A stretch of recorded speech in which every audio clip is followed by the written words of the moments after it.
नमस्कार। इसरो के इस महाअभियान से जुड़ने के लिए आप सादर आमंत्रित हैं। मैं पद्मदेव मिश्रा अपने को होस्ट श्रीमती आरुषि सेठ के साथ आप सभी को और देश विदेश से जुड़े सभी दर्शकों का हार्दिक अभिनंदन और स्वागत करता हूं। 23 अगस्त 2023 आज की शाम इसरो के वैज्ञानिकों और सभी अंतरिक्ष वैज्ञानिकों के साथ लैंडर मॉड्यूल को चंद्रमा के सतह पर उतरने के ऐतिहासिक पलों को देखने के लिए तैयार और उत्सुक हैं। जी हाँ, इसरो के गौरवपूर्ण इतिहास में एक और अध्याय जुड़ने जा रहा है और आज हम सब लोग इसके साक्षी बनेंगे। आप ये सारे विजुअल्स अपने स्क्रीन पर इसरो के मिशन ऑपरेशन कॉम्प्लेक्स यानी मॉक से देख रहे हैं, जो कि बेंगलुरु में स्थित telemetry tracking and command network ISTRAC से प्रसारित किया जा रहा है।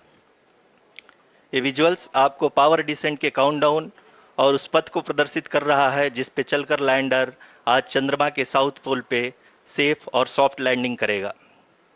आपको ध्यान दिला दूं, इस समय हम लोग पावर डिसेंट शुरू होने से लगभग 22 मिनट दूर हैं।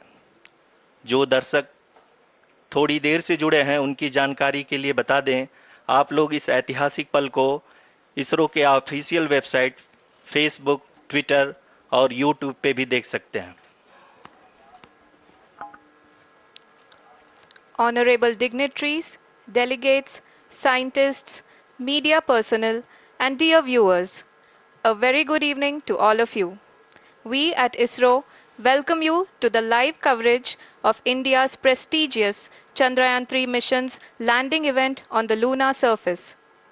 These are the visuals from Mission Operation Complex at ISRO's Telemetry Tracking and Command Network, ISTRAC, situated in Namma, Bengaluru, Karnataka.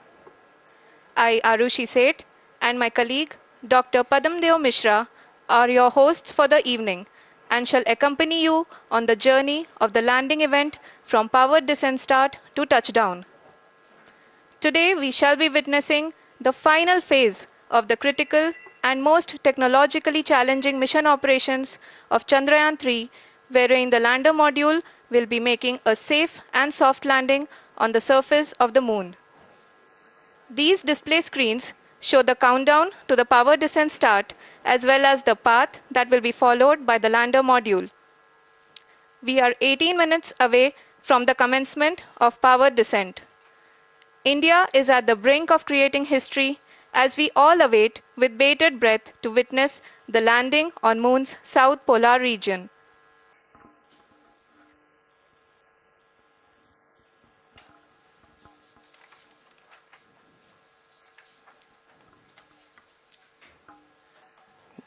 धन्यवाद आरुषि।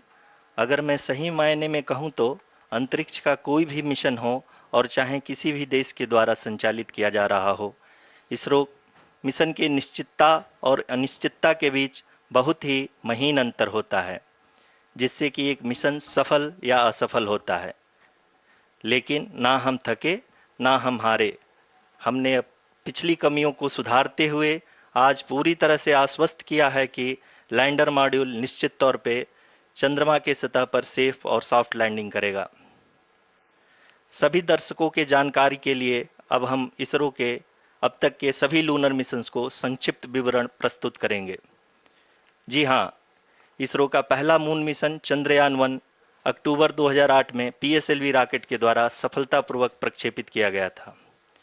चंद्रयान 1 ने चंद्रमा के सतह पर पानी की खोज करके पहले ही इतिहास रच चुका है। यही कारण है कि आजकल विश्व के तमाम अंतरिक्ष वैज्ञानिक और स्पेस एजेंसियां चंद्रमा को और करीब से जानने के लिए उत्सुक दिख रही हैं। अगर हम बात करें चंद्रयान 2 की, जो इसरो का दूसरा मिशन है, जुलाई 2019 में इसरो के सबसे ताकतवर रॉकेट LVM-3 द्वारा सफलतापूर्वक प्रक्षेपित किया गया था और आज भी लगभग 4 साल बाद यह चंद्रमा के 100 किलोमीटर के सर्कुलर ऑर्बिट में घूमते हुए बहुत ही उत्तम क्वालिटी का डेटा प्रदान कर रहा है। मिशन के प्रारंभ में इसकी आयु 1 साल निर्धारित की गई थी, परंतु LVM-3 द्वारा बहुत ही सटीक इंजेक्शन और मिशन मैनेजमेंट की वजह से चंद्रयान 2 काफ़ी लंबे समय तक कार्यरत रहेगा। अब तक चंद्रयान 2 चंद्रमा के लगभग सभी भागों का चित्र ले चुका है। इसका एक बहुत ही महत्वपूर्ण पेलोड OHRC यानी कि ऑर्बिटर हाई रेजोल्यूशन कैमरा विश्व का सबसे बेहतरीन कैमरा है, जो कि चंद्रमा की सतह का लगातार पिक्चर भेज रहा है। अब मैं आरुषि जी से निवेदन करूंगा कि वो आप लोगों को इसरो के वर्तमान मिशन चंद्रयान 3 के बारे में बताएं। अभी आपने मिश्रा जी के द्वारा सुना इसरो के अब तक के लूनार मिशंस का विवरण। अब चलते हैं towards Chandrayaan 3, the follow-up mission of Chandrayaan 2, which has been designed to accomplish our mission goals. The primary objective of Chandrayaan 3 mission is the demonstration of safe and soft landing on the lunar surface. This demonstration is a critical aspect for ISRO's future interplanetary missions. In addition to this, the mission objectives also include demonstration of roving capability and conduction of in situ scientific experiments on Moon's surface. Carried on the shoulders of India's heaviest rocket LVM-3 on the 14th of July, Chandrayaan 3 was placed in the precise elliptic parking orbit of size 170 by 36,500 kilometers. ISRO, in its mission plan of following the incremental trajectory approach, carried a total of 5 earthbound maneuvers. The fifth apogee-raising maneuver, which took place on the 25th of July, placed the spacecraft in an orbit of 250 by 1,27,000 kilometers. At the early hours of 1st August, the translunar injection was carried out, after which the composite module began the final leg of its long journey of nearly 3,84,000 kilometers for its rendezvous with the Moon. The TLI was a key step in the mission, enabling the spacecraft to escape Earth's gravitational pull and travel to the Moon. An orbit of 288 by 3,69,328 kilometers was achieved at the end of the translunar injection. जी हाँ, translunar injection किसी भी interplanetary mission के लिए बहुत ही आवश्यक परंतु कठिन operation होता है। इस सफल मैन्यूवर के बाद चंद्रयान 3 पृथ्वी से दूर निकलकर चंद्रमा के प्रभाव क्षेत्र में एक हाइपरबोलिक ट्रेजेक्ट्री के द्वारा पहुंचाया गया। पुनः 5 अगस्त 2023 को लूनर ऑर्बिट इंसर्शन के द्वारा चंद्रयान 3 को 160 किलोमीटर के पेरीलून और 18,000 किलोमीटर के अपोलून के साथ चंद्रमा के इलिप्टिकल ऑर्बिट में स्थापित कर दिया गया। TLI के तरह LOI भी एक बहुत जटिल ऑपरेशन होता है। इसमें हमें यह ध्यान देना आवश्यक होता है कि उपग्रह के वेगमान को एक निश्चित बिंदु से घटाया जा सके, अन्यथा उपग्रह चंद्रमा के प्रभाव क्षेत्र से बाहर निकल जाएगा। LOI के सफलतापूर्वक परिचालन के बाद चंद्रयान 3 की कक्षा को 4 बार और परिवर्तित किया गया। इस दौरान चंद्रमा की अधिकतम ऊंचाई को घटाकर 160 किलोमीटर कर दिया गया। इस पूरी प्रक्रिया में प्रपल्सन मॉड्यूल का लगभग 755 किलोग्राम ईंधन का उपयोग हुआ और चंद्रयान 3 के वेगमान को लगभग 850 मीटर प्रति सेकंड कम कर दिया गया। लैंडर मॉड्यूल को लगभग 150 किलोमीटर के सर्कुलर ऑर्बिट में स्थापित करने के बाद 17 अगस्त 2023 को प्रपल्सन मॉड्यूल से अलग कर दिया गया। पुनः लैंडर मॉडल के ऑर्बिट को 2 डीबूस्ट मैन्यूवर्स के द्वारा 150 किलोमीटर के सर्कुलर ऑर्बिट से घटाकर 25 गुणे 130 किलोमीटर के एलिप्टिकल ऑर्बिट में स्थापित कर दिया गया। इस दौरान यह भी सुनिश्चित कर दिया गया कि 800 न्यूटन के चारों थ्रोटेबल थ्रस्टर्स पावर डिसेंट के समय किसी भी चुनौती का सामना कर सकें। लैंडर मॉड्यूल इस ऑर्बिट में 4 दिन तक चंद्रमा की परिक्रमा करता रहा ताकि इसके सभी सबसिस्टम को पावर डिसेंट से पहले कार्यात्मक रूप से वेरीफाई और वैलिडेट किया जा सके। इस दौरान चंद्रयान 2 और लैंडर मॉड्यूल की आपस में बातचीत भी हो चुकी है। और संक्षेप में अब तक की यात्रा की बात करें तो लैंडर मॉड्यूल अब तक 21 बार पृथ्वी के और लगभग 120 बार चंद्रमा का चक्कर लगा चुका है और इस पूरी यात्रा में लगभग 55 लाख किलोमीटर की यात्रा भी पूरी कर चुका है। अब तक के इस पूरे अभियान में यह भी सुनिश्चित किया गया कि सारे ऑर्बिट मैन्यूवर्स इस प्रकार किए जाएं कि लैंडिंग साइट पावर डिसेंट की शुरुआत से ही लैंडर के ऑर्बिटल प्लेन में बना रहे। make it further That is true complicated. indeed. We have arrived at the crucial juncture wherein the orbit plane contains the desired landing site at the start of powered descent. We are also happy to announce that live images from the Chandrayaan 3 lander imager camera is being received continuously. The demonstration of soft landing on the moon's surface is no ordinary feat due to the innumerable challenges and complexities involved. The lander velocity has to be killed from nearly 6,048 km per hour without any aid from the thin and tenuous moon's atmosphere. The lunar dust at the time of landing and the craters and boulders scattered over the moon's surface make it further complicated to achieve this. The new and improved Chandrayaan 3 design has been built after envisaging all the scenarios which the lander module can encounter. With several software improvements, provision for full-level redundancies, a plethora of special tests, namely the integrated hot test, integrated cold test, and lander leg drop tests were carried out for the lander module. The success of these tests has provided great confidence in the performance of all the onboard sensors, propulsion system, and associated guidance, control, and navigation algorithms. The key findings during the tests have enabled to improve the overall system performance.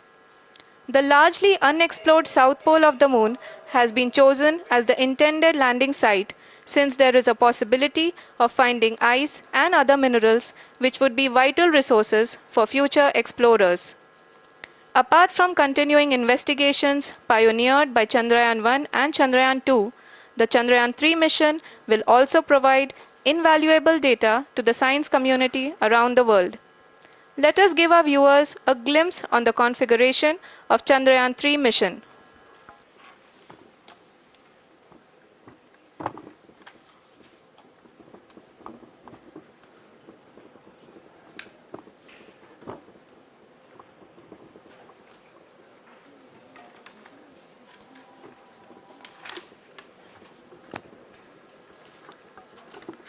Chandrayaan 3 का mission plan लगभग चंद्रयान 2 के तरह ही बनाया गया है।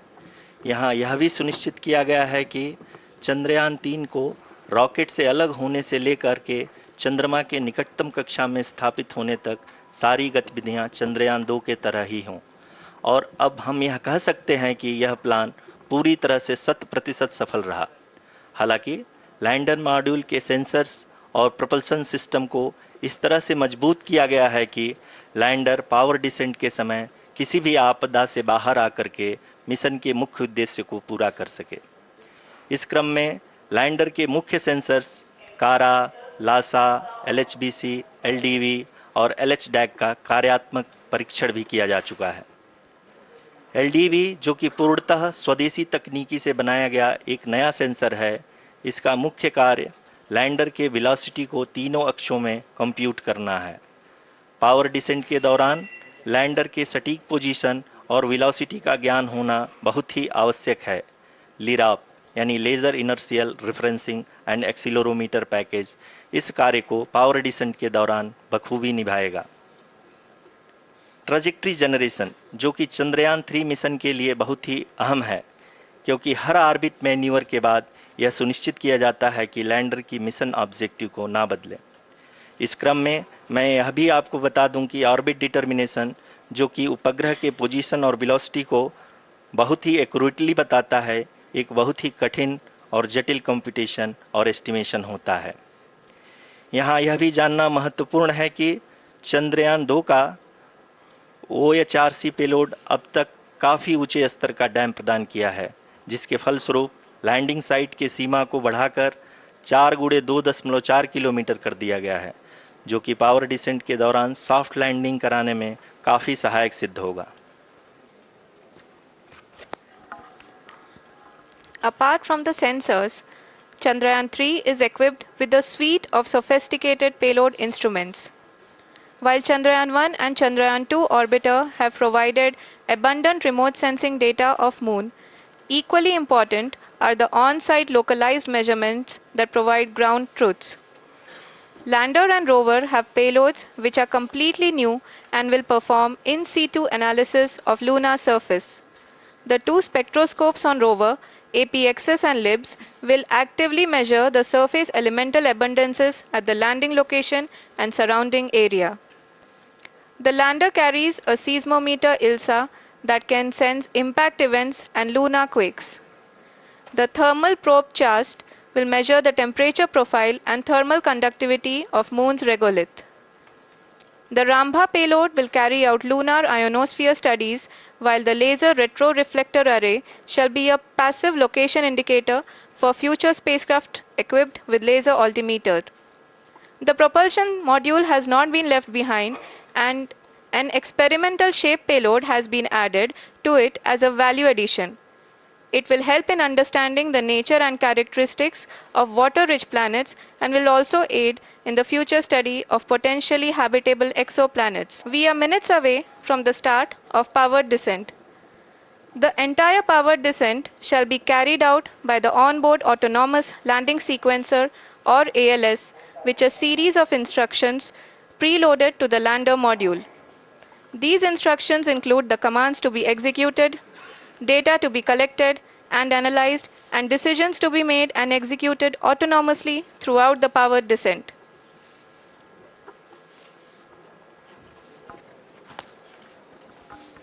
जी हाँ, अब हम पावर डिसेंट के बहुत ही करीब आ चुके हैं। हम आपको बताते चलें कि पावर डिसेंट को कुल 4 चरणों में बांटा गया है।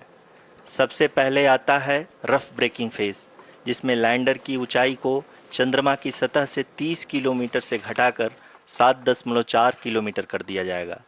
इस पूरी प्रक्रिया को पूरा करने में लगभग 11.5 मिनट लगेगा और इसका समानांतर वेग 1680 मीटर प्रति सेकंड से घटाकर 358 मीटर प्रति सेकंड हो जाएगा। We have continuous flow of lander telemetry data from ISRO's Deep Space Network IDSN-32 located in Belalu, Bengaluru.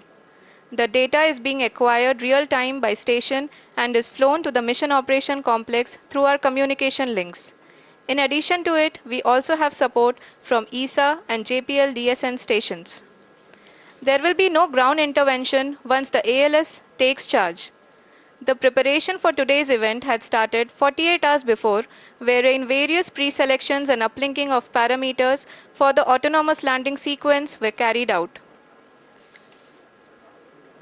The whole descent is divided into 4 phases: the rough braking phase, the attitude hold phase, fine braking phase, and the local navigation phase or the terminal descent phase.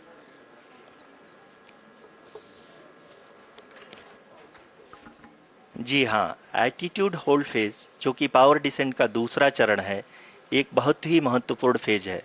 इस 10 second के small duration के दौरान lander के 2 महत्वपूर्ण sensor कारा और Lasa lander की ऊंचाई की गणना करेंगे। इस फेज के पूरा होते ही लैंडर चंद्रमा के सतह से कुल 6.8 किलोमीटर की ऊंचाई पर होगा। During the rough braking phase, the lander velocity shall be brought down from 1680 meters per second to 358 meters per second. The altitude will be brought down from 30 kilometers to 7.4 kilometers at the end of rough braking.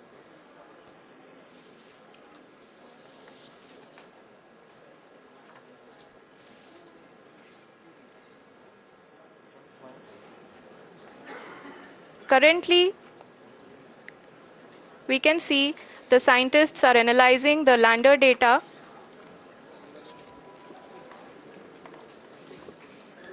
जी हाँ, हम ये देख सकते हैं कि mission operation complex रूप में बैठे सभी वैज्ञानिक ये जो भी डेटा देख रहे हैं वो डीप स्पेस नेटवर्क IDSN 32 के द्वारा प्रोवाइड किया जा रहा है। और अगर हम अब बात करें पावर डिसेंट के तीसरे चरण का, जो कि फाइन ब्रेकिंग फेज होगा, जिसमें लैंडर लैंडिंग साइट से जस्ट 800 मीटर की ऊंचाई पर वर्टिकली होगा। इस चरण को पूरा होने में लगभग 3 मिनट लगेंगे और इस चरण के पूरा होते ही लैंडर की वेलोसिटी लगभग 0 हो जाएगी। The scientists here at ISTRAC are glued to their systems, analyzing all sorts of complex data. We are very close to the powered descent to the start of the power descent phase.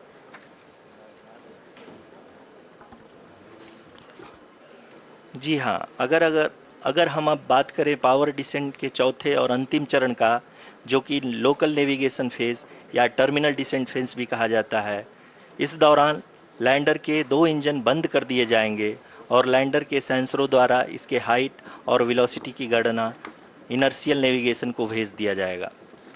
इस दौरान lander 150 metre की ऊंचाई को प्राप्त करने के बाद कुल 131 सेकंड लगाएगा। इस पड़ाव पे आने के बाद पुनः लैंडर 22 सेकंड के लिए हॉवरिंग करेगा।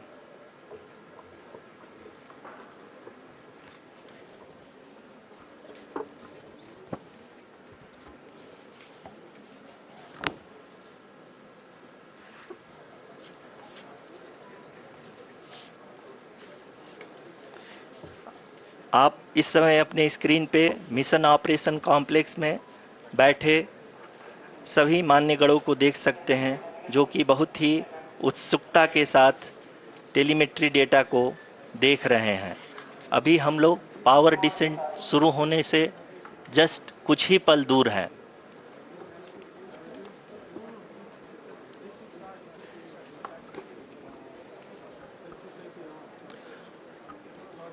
पावर डिसेंट शुरू होने में लगभग 30 सेकंड ही बचा है और हमको ये सारे data mission operation complex room में आईडीएसएन 32 के द्वारा, जो कि लगातार लैंडर के कनेक्शन में बना हुआ है, प्रदान कर रहा है।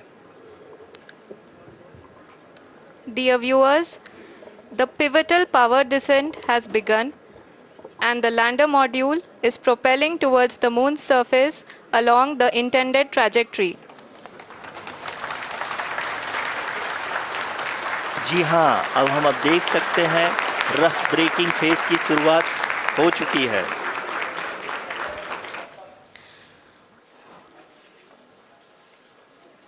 During this rough braking phase, the lander velocity shall be brought down from 1680 meters per second to 358 meters per second.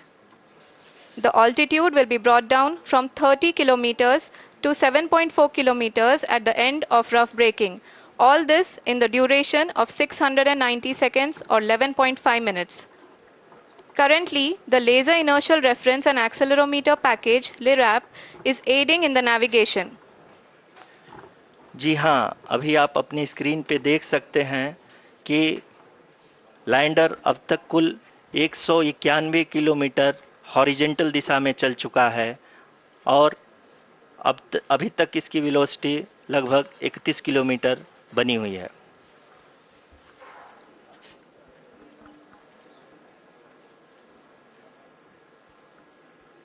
The lander module has traveled a distance of approximately 228 kilometers. The complete downrange that will be traveled during this phase shall be nearly 713.5 kilometers.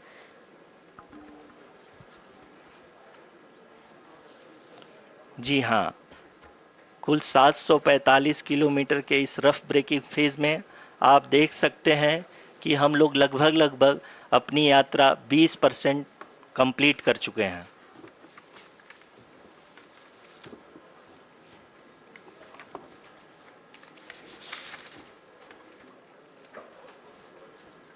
Power descent की यह शुरुआत हम कह सकते हैं कि बहुत ही सटीक और सधी हुई है, जिसमें लैंडर अपने वेगमान को अनुमानित तरीके से घटा रहा है।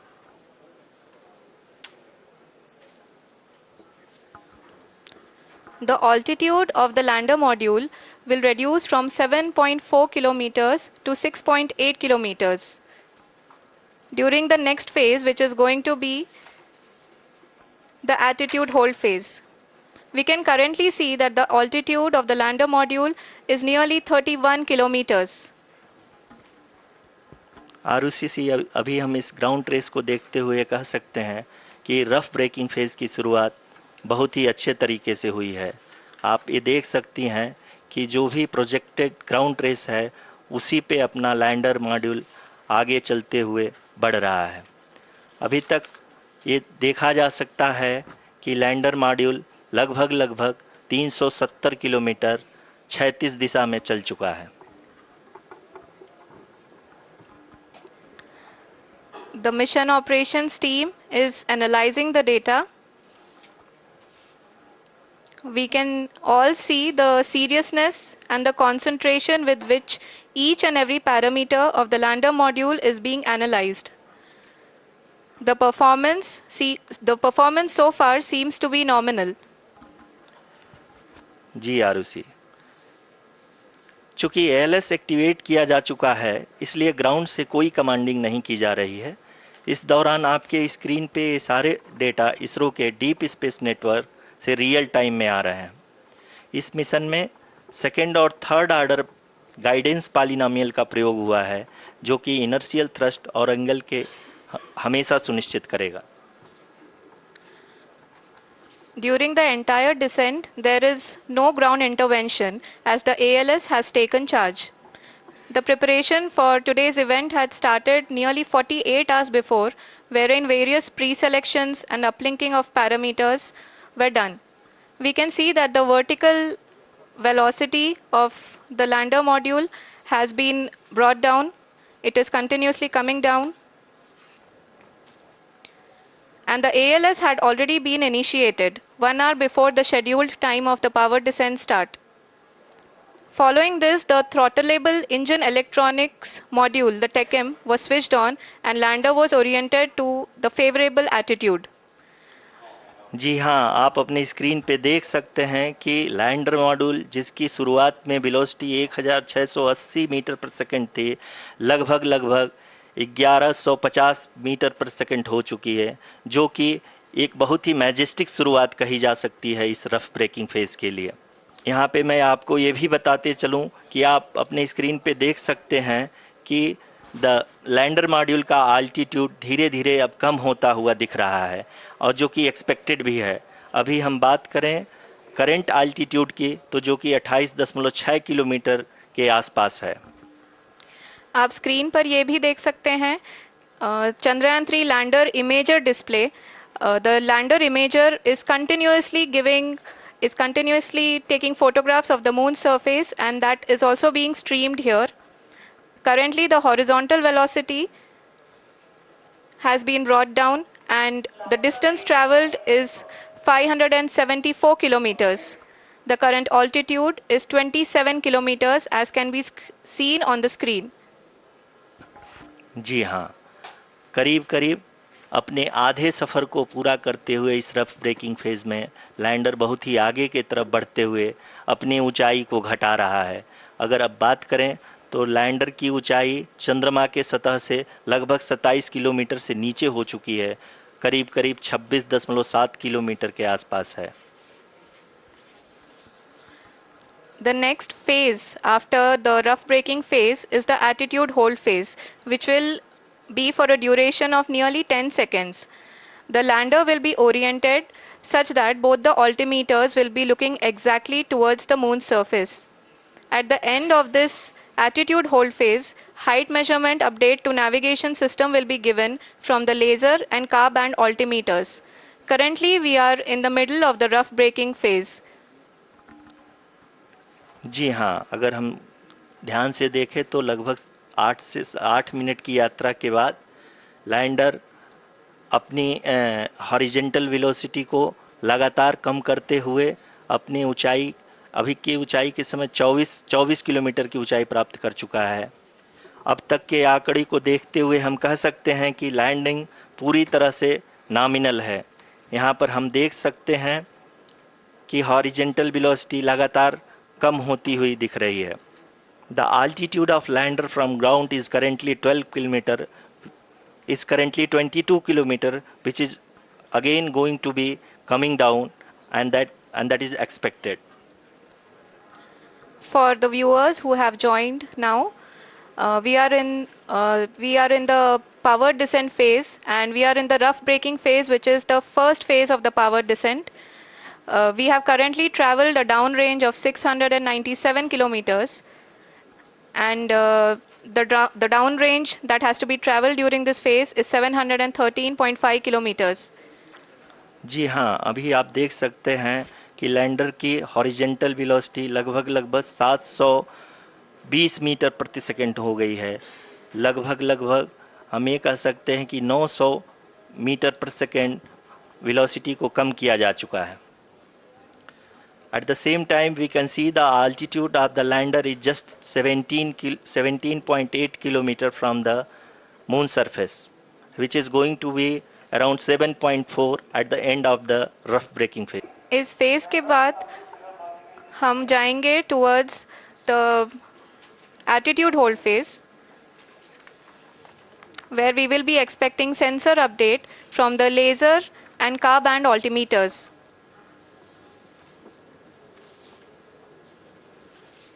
We can see the visualization of the lander module moving towards the moon's surface. The current altitude is nearly 15.2 kilometers and the distance traveled is 754 kilometers. We can also see the image that the lander imager camera has been providing. जी हाँ, इस rough breaking phase के दौरान 800 Newton के चारों throttle engine अपने कार्य को पूरी तरह से अंजाम दे रहे हैं और लैंडर के हॉरिजॉन्टल वेलोसिटी को लगातार कम कर रहे हैं। अब तक लैंडर लगभग अपने 75 से 80% की यात्रा को पूरा कर चुका है। After the rough braking and the attitude hold phase, we shall be having the fine braking phase, which will continue for nearly 3 minutes. The whole phase is being driven by the autonomous landing sequencer and there is no intervention from ground. जी हाँ आरुषि, अभी आप अपनी screen पे देख सकती हैं कि जो करंट आल्टीट्यूड है चंद्रमा के सतह से लगभग 10 किलोमीटर के आसपास है। जी हाँ, हमारे प्रधानमंत्री जी श्री नरेंद्र मोदी जी हम सभी का उत्साहवर्धन करने के लिए दक्षिणी अफ्रीका के जोहानसबर्ग से जुड़ गए हैं। Yes, we are privileged to have with us Honorable Prime Minister of India, Shri Narendra Modi ji, who has joined us from South Africa's Johannesburg to encourage us. जी हाँ, आप ये देख सकते हैं एल्टीट्यूड होल्ड फेज भी बहुत ही आसानी से लैंडर फेज ने पार कर लिया है और अब फाइन ब्रेकिंग की शुरुआत हो चुकी है। अभी हम ये देख सकते हैं कि लैंडर की ऊंचाई लगभग 5.6 किलोमीटर है, जो कि इस फेज के उपरांत लगभग 800 मीटर हो जाएगी।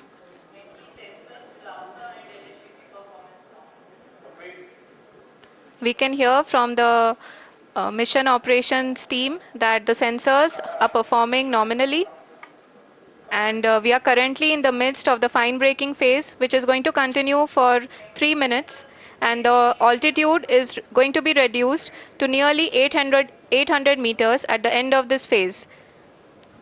जी हाँ, जैसा कि आरुषि जी ने बताया कि लगभग 3 मिनट के उपरांत लैंडर की हाइट लगभग 800 मीटर वर्टिकली होगी और यहाँ पे लैंडर की horizontal velocity, vertical velocity, even down range भी लगभग शून्य होगा।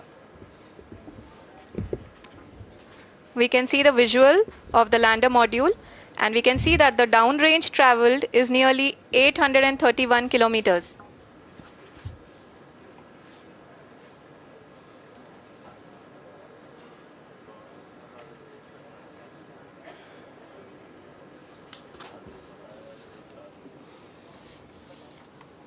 जी हाँ, आप अपनी स्क्रीन पे देख सकते हैं कि लैंडर की ऊंचाई अब चंद्रमा की सतह से लगभग 3 किलोमीटर से कम हो चुकी है। We are very close to the moon's surface, nearly 2.6 kilometers as we can see.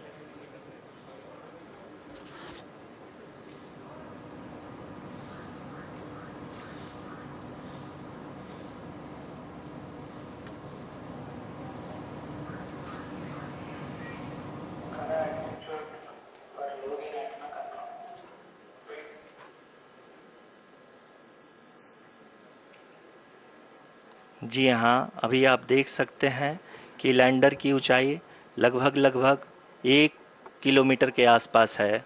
We are nearing the final phase of the power descent. which is going to be the vertical descent phase or the local navigation phase. जी हाँ, अब हम fine breaking waves के एकदम करीब आ चुके हैं। हाँ, आप तालियों के गड़गड़ाहट से सुन सकते हैं कि हम लोगों ने तीसरे चरण को भी बहुत ही सफलतापूर्वक हासिल कर लिया है और अभी हम वर्टिकल डिसेंट फेज में आ चुके हैं, जिसकी शुरुआत भी बहुत ही अच्छे ढंग से हो चुकी है।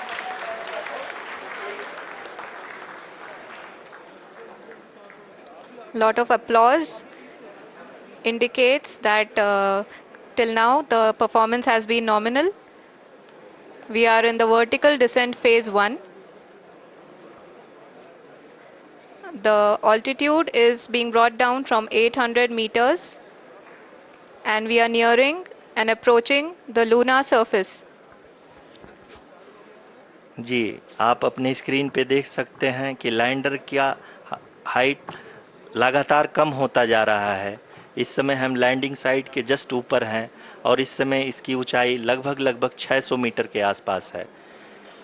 इस फेज के दौरान लगभग 150 मीटर के ऊंचाई पे पहुंचने के बाद लैंडर अगेन लगभग 20 से 22 सेकंड के लिए हॉवरिंग करेगा। We are above the landing site. The horizontal as well as the vertical velocity is now being constantly reduced. And the lander module has begun its descent towards the landing site.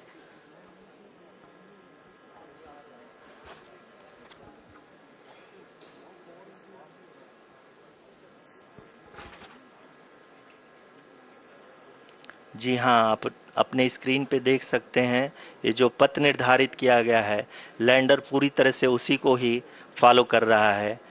इस समय हम लगभग 200 metre की height से भी कम आ चुके हैं।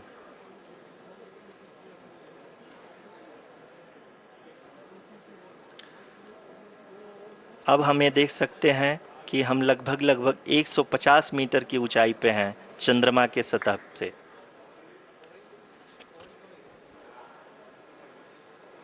We are approaching the vertical descent phase 2, which will have the lander module hovering at nearly 150 meters above the lunar surface. जी हाँ, आप इस तालियों के गड़गड़ाहट को सुन सकते हैं, जो कि सेकेंड हैवरिक फेज के कंप्लीट होने के बाद इन सारे वैज्ञानिकों के द्वारा की जा रही है।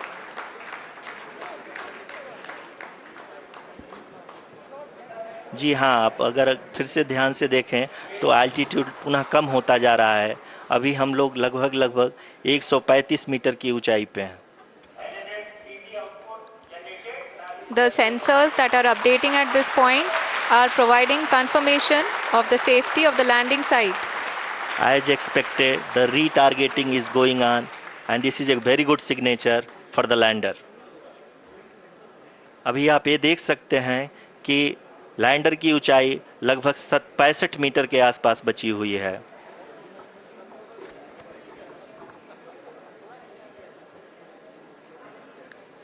Currently, only 2 engines are now being fired, and we are nearly at zero velocity, vertical and horizontal. We were hovering, and now we are approaching the moon's surface. धीरे धीरे लैंडर की वेगमान को कम किया जा रहा है और हम अब लगभग 50 मीटर से भी कम आ चुके हैं। We can see the Honorable Prime Minister, Shri Narendra Modi ji, who is here to encourage us, and he is critically looking at the visuals.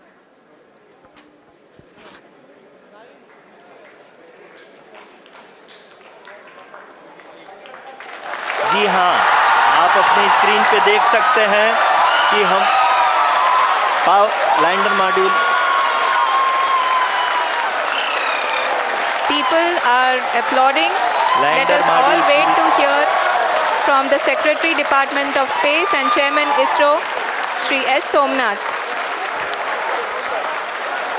Lander module पूरी तरह से सेफली और सॉफ्टली चंद्रमा के सतह पे लैंड हो चुका है।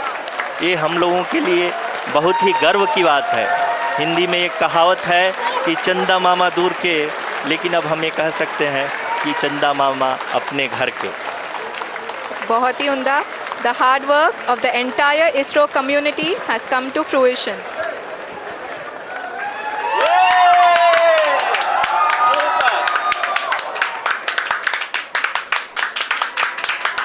आदरणीय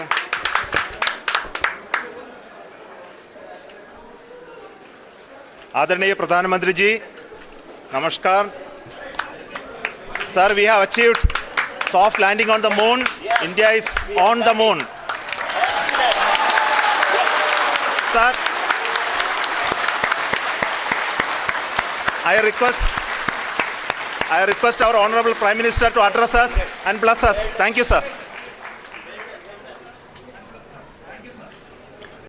मेरे प्यारे परिवारजनों, जब हम अपनी आंखों के सामने ऐसा इतिहास बनते हुए देखते हैं तो जीवन धन्य हो जाता है।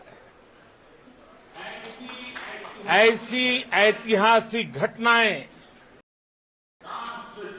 राष्ट्र जीवन की चिरंजीव चेतना बन जाती है। ये पल अविस्मरणीय है। ये क्षण अभूतपूर्व है।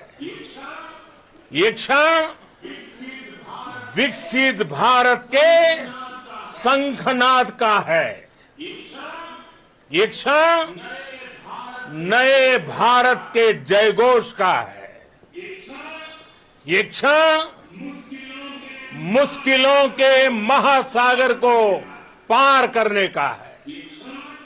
ये क्षण जीत के चंद्र पथ पर चलने का है। ये क्षण 140 करोड़ धड़कनों के सामर्थ्य का है। ये क्षण भारत में नई ऊर्जा, नया विश्वास, नई चेतना का है। ये क्षण भारत के उदयमान भाग्य के आह्वान का है। अमृत काल की प्रथम प्रभा में सफलता की ये अमृत वर्षा हुई है। हमने धरती पर संकल्प लिया और चांद पर उसे साकार किया। और हमारे वैज्ञानिक साथियों ने भी कहा, India is now on the moon. आज हम अंतरिक्ष में नए भारत की नई उड़ान के साक्षी बने हैं।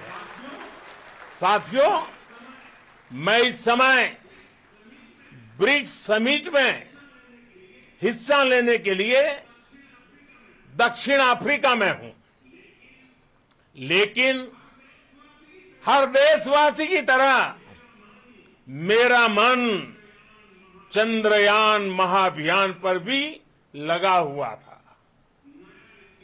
नया इतिहास बनते ही हर भारतीय जश्न में डूब गया है। हर घर में उत्सव शुरू हो गया है। हृदय से मैं भी अपने देशवासियों के साथ, अपने परिवारजनों के साथ इस उमंग और उल्लास से जुड़ा हुआ हूं। मैं टीम चंद्रयान को, इसरो को और देश के सभी वैज्ञानिकों को जी जान से बहुत बहुत बधाई देता हूं, जिन्होंने इस पल के लिए वर्षों तक इतना परिश्रम किया है। उत्साह, उमंग, आनंद और भावुकता से भरे इस अद्भुत पल के लिए मैं 140 करोड़ देशवासियों को भी कोटि कोटि बधाइयां देता हूं। मेरे परिवारजनों, हमारे वैज्ञानिकों के परिश्रम और प्रतिभा से भारत चंद्रमा के उस दक्षिणी ध्रुव पर पहुंचा है जहां आज तक दुनिया का कोई भी देश नहीं पहुंच सका। अब आज के बाद से चांद से जुड़े मिथक बदल जाएंगे, कथानक भी बदल जाएंगे और नई पीढ़ी के लिए कहावतें भी बदल जाएगी। भारत में तो हम सभी लोग धरती को मां कहते हैं और चांद को मामा बुलाते हैं। कभी कहा जाता था चंदा मामा बहुत दूर के हैं, चंदा मामा बहुत दूर के हैं। अब एक दिन वो भी आएगा जब बच्चे कहा करेंगे चंदा मामा बस एक टूर के हैं। Friends, on this joyous occasion, I would like to address all the people of the world, the people of every country and region. India's successful moon mission is not just India's alone. This is a year in which the world is witnessing India's G20 presidency. Our approach of one earth, one family, one future is resonating across the globe. This human-centric approach that we present and that we represent has been welcomed universally. Our moon mission is also based on the same human-centric approach. Therefore, this success belongs to all of humanity, and it will help moon missions by other countries in the future. I am confident that all countries in the world, including those from the global south, are capable of achieving such feats. We can all aspire for the moon and beyond. मेरे परिवारजनों, चंद्रयान महाअभियान की ये उपलब्धि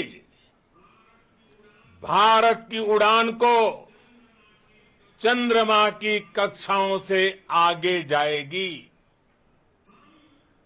हम हमारे सौर मंडल की सीमाओं का सामर्थ्य परखेंगे और मानव के लिए ब्रह्मांड की अनेक संभावनाओं को साकार करने के लिए भी जरूर काम करेंगे।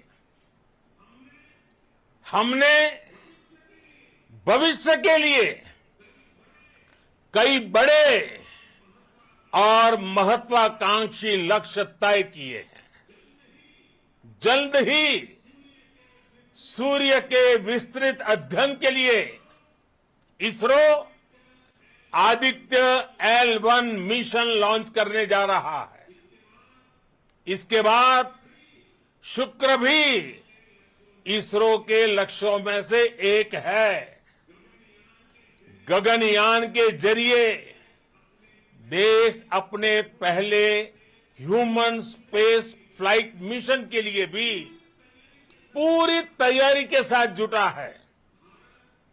भारत बार बार ये साबित कर रहा है कि sky is not the limit. साथियों, साइंस और टेक्नोलॉजी देश के उज्जवल भविष्य का आधार है। इसलिए आज के इस दिन को देश हमेशा हमेशा के लिए याद रखेगा। यह दिन हम सभी को एक उज्जवल भविष्य की ओर बढ़ने के लिए प्रेरित करेगा। ये दिन हमें अपने संकल्पों की सिद्धि का रास्ता दिखाएगा। ये दिन इस बात का प्रतीक है कि हार से सबक लेकर जीत कैसे हासिल की जाती है। एक बार फिर देश के सभी वैज्ञानिकों को बहुत बहुत बधाई और भविष्य के मिशन के लिए ढेरों शुभकामनाएं। बहुत बहुत धन्यवाद।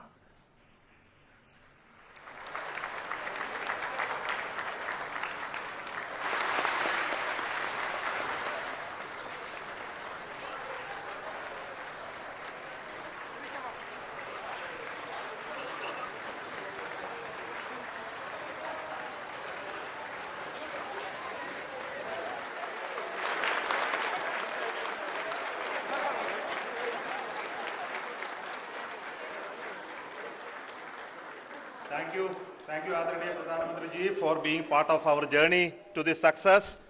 And let me take this opportunity to thank the people behind this mission. The project director of Chandrayaan 3, he is here. Veera Muthuvel, congratulations to you. The associate project director, Kalpana, and the mission operations director, Srikanth. And the satellite was built at your house satellite center, Shankar and the director.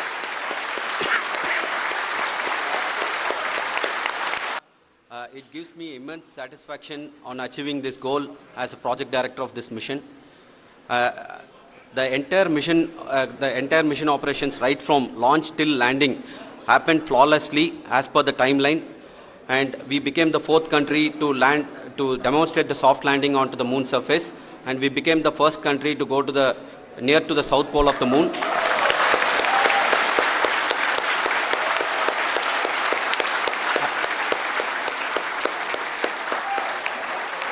I take this opportunity to thank navigation, guidance and control team, propulsion team, sensors team and all the mainframe subsystems team who have brought success to this mission. I also take the opportunity to thank the Critical Operations Review Committee for thoroughly reviewing the mission operations right from launch till this date. The target was on spot because of the review process. I also thank the ISRO higher management, right from Chairman ISRO, Director URSC and all the center directors and higher ISRO officials. And finally, my thanks to the Chandrayaan 3 project executives spread across the ISRO centers. Thank you.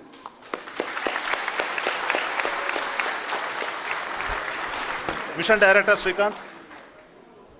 It gives me an immense pleasure to be part of Chandrayaan 3 and acting as Mission Director. I would like to thank each and every team member who has supported in carrying out all the mission operations flawlessly.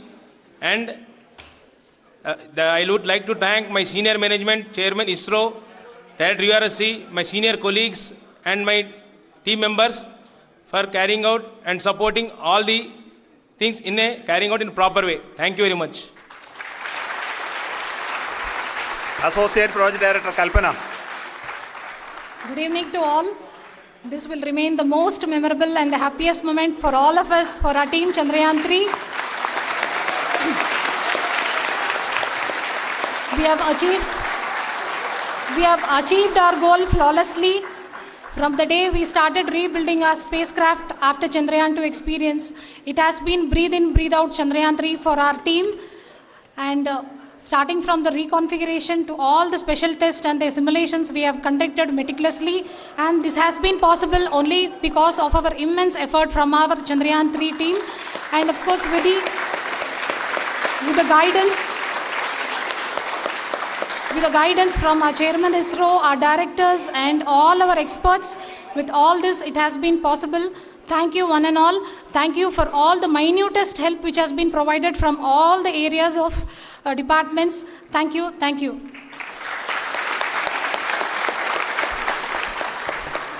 Now, Chandrayaan 3 is a result of the work done by thousands of scientists, engineers, our staff and industries and support team across ISRO and other places, other institutions.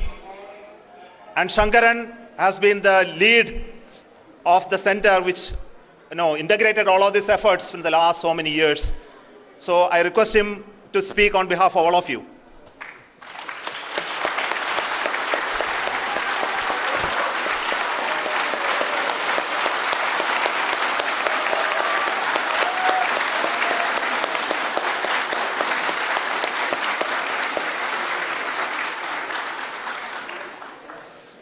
Thank you very much for the affection that has been displayed today now. Today, we have achieved what we set out to achieve in 2019. It was delayed by about 4 years, but we have done it. When Chandrayaan 3 was launched, after the separation of the spacecraft from launch vehicle, I said, I will speak the rest of the things after the soft landing. So here I will take a couple of minutes to tell the tremendous amount of effort that has been put in by the entire project team. When I say project team, it is not just only the project director and associate project director. Of course, they are the face of the project. They have been living, sleeping, eating, breathing Chandrayaan for the last 4 years. They have been supported by such a large number of people, particularly in the navigation, guidance and control area, propulsion system. This area, the amount of effort that has been put by people, the number of simulations that have been done, the number of reviews they have gone through, the amount of criticism they faced and overcome that. It is, as a person who has been watching this for the last 4 years along with them, my heart goes out for them. The amount of effort is tremendous. That is what ISRO is all about. That is what our organization has taught us to do. Now today, this success has put us even more higher responsibility, as the Honorable Prime Minister was telling, because we have set the bar now so high. Nothing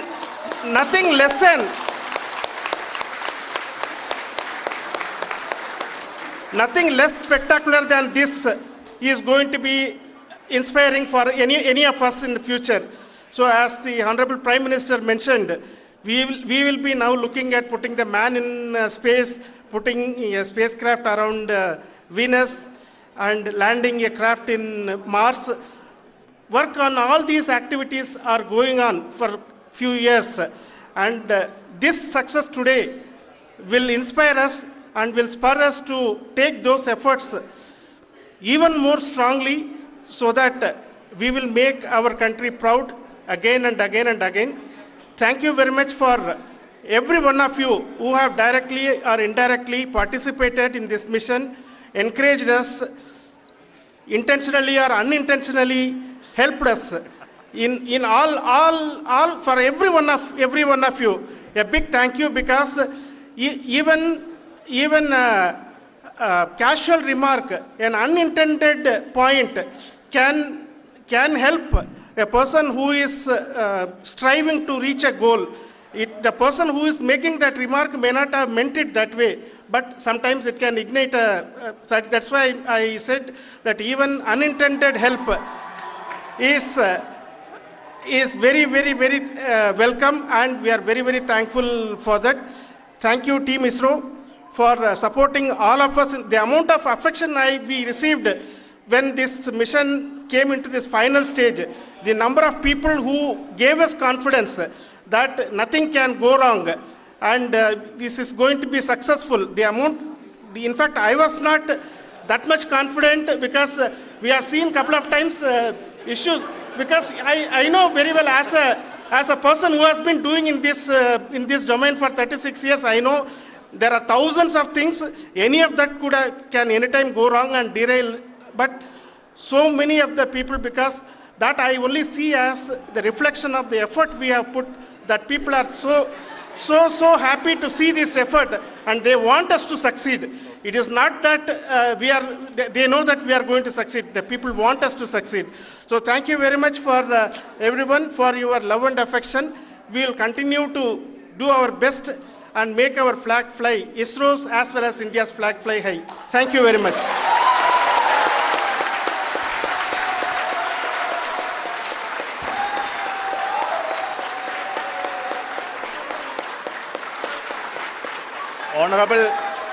Honorable Prime Minister called me and conveyed his greetings to each one of you and your family for the wonderful work you did in ISRO.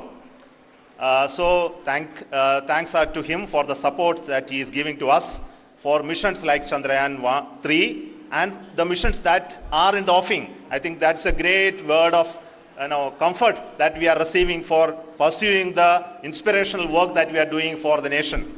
I want to tell you, and I want to thank you also for each and everyone who prayed with us in the last many days, who wanted this success to happen in ISRO. I thank all those people all around the country and maybe beyond the country for their blessings and wishes and affection that he has given to each one of us for doing this work for the last so many years. I want to specifically thank some senior people who have been standing with us, especially the name of Kiran Kumar sir and Mr. Kamalakar, Sri Koteshwar Rao. They have been helping so much. They were part of the team to help them to get the confidence and get the reviews done to ensure that nothing goes with any mistakes.